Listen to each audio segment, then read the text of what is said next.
Bismillahirrahmanirrahim. Assalamualaikum warahmatullahi wabarakatuh. Apa khabar semua? Ustaz berharap anda semua sentiasa berada dalam keadaan yang sihat, insya-Allah. Baiklah murid-murid, insya-Allah pada hari ini kita akan belajar pelajaran 15 iaitu yang bertajuk konsep fardu ain dan fardu kifayah. Objektif pembelajaran anda pada hari ini ialah anda dapat yang pertama menyatakan maksud fardu ain dan fardu kifayah beserta contohnya. Yang kedua, menerangkan kesan penghayatan fardu ain dan fardu kifayah.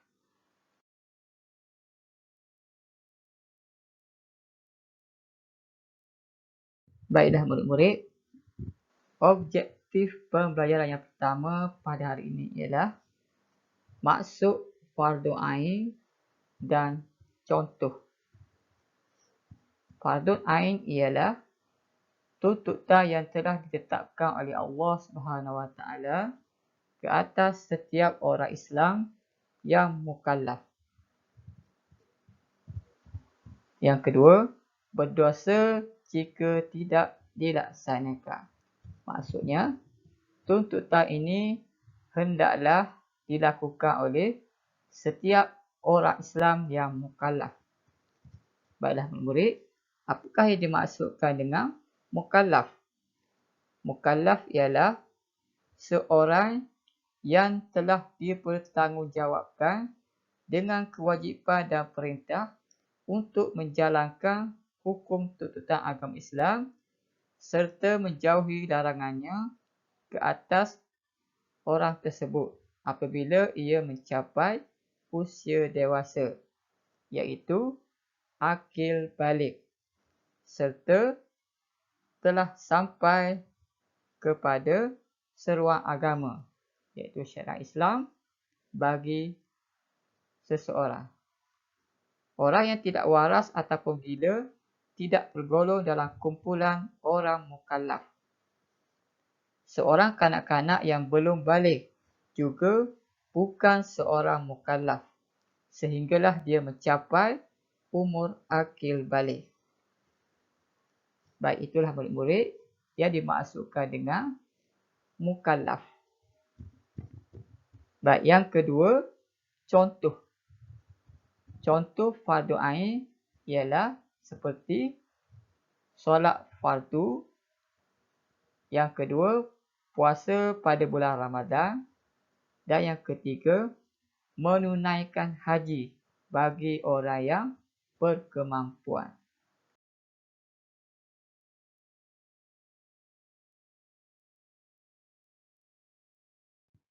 Seterusnya, maksud fardu kifayah dan contoh. Apakah yang dimaksudkan dengan fardu kifayah? Fardu kifayah ialah tuntutan yang telah ditetapkan oleh Allah SWT ke atas sekumpulan orang Islam. Gugur kewajipan sekiranya sebahagian daripada mereka telah melaksanakannya. Maksudnya, tuntutan ini wajib dilakukan oleh sekumpulan ataupun sebahagian orang Islam. Sekiranya tiada orang yang melakukannya, maka semua umat Islam akan menanggung dosa. Contoh fardu kifayah ialah yang pertama, menguruskan jenazah. Yang kedua, usahawan muslim, iaitu ahli perniagaan sebagai seorang Islam. Dan yang ketiga, pakar dalam bidang perubatan. Baiklah murid-murid, seandainya perkara ini tidak dilakukan oleh sebahagian umat Islam, makanya semua umat Islam yang berada dalam sesebuah kawasan itu ataupun di dalam sesebuah negara, maka ianya akan menanggung dosa sekiranya tidak ada orang yang mempelajarinya ataupun tidak ada orang yang menguruskannya.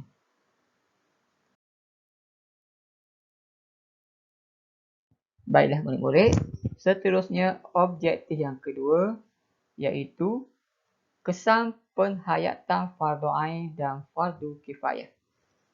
Jadi apakah kesan ataupun apakah kelebihan ataupun faedah kepada yang pertama ialah kepada individu ataupun kepada diri seseorang apabila mereka mempelajari ilmu berkaitan dengan fardu ain dan juga fardu kifayah. Yang pertama, membentuk kepribadian Muslim yang sejati.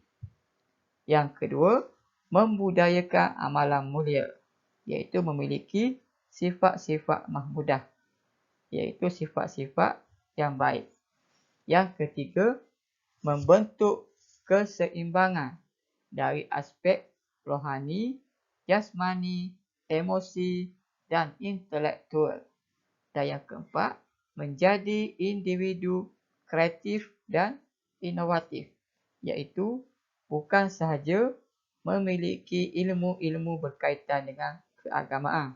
Malahan, individu tersebut juga mampu ataupun berupaya untuk bersaing dengan orang lain di dalam ilmu fardu kifayah, iaitu ilmu yang melibatkan keperluan semasa untuk kelangsungan dalam kehidupan pada hari ini.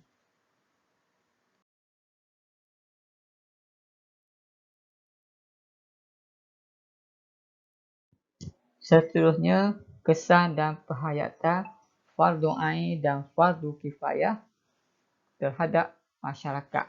Yang pertama, dapat membentuk masyarakat yang bertanggungjawab, iaitu tanggungjawab kepada Allah Subhanahu Wa Taala dan juga tanggungjawab sesama ahli di dalam sesebuah masyarakat. Yang kedua, melahirkan masyarakat yang berdisiplin dan patuh kepada undang-undang. Yang ketiga, masyarakat saling bantu-membantu untuk memenuhi keperluan hidup. Seterusnya, kesan penghayatan fardu ain dan fardu kifayah terhadap negara. Yang pertama, akan melahirkan negara yang aman dan bebas daripada jenayah. Yang kedua, pentadbiran negara akan berjalan lancar. Dan yang ketiga, ekonomi negara berkembang pesat kerana bebas daripada rasuah.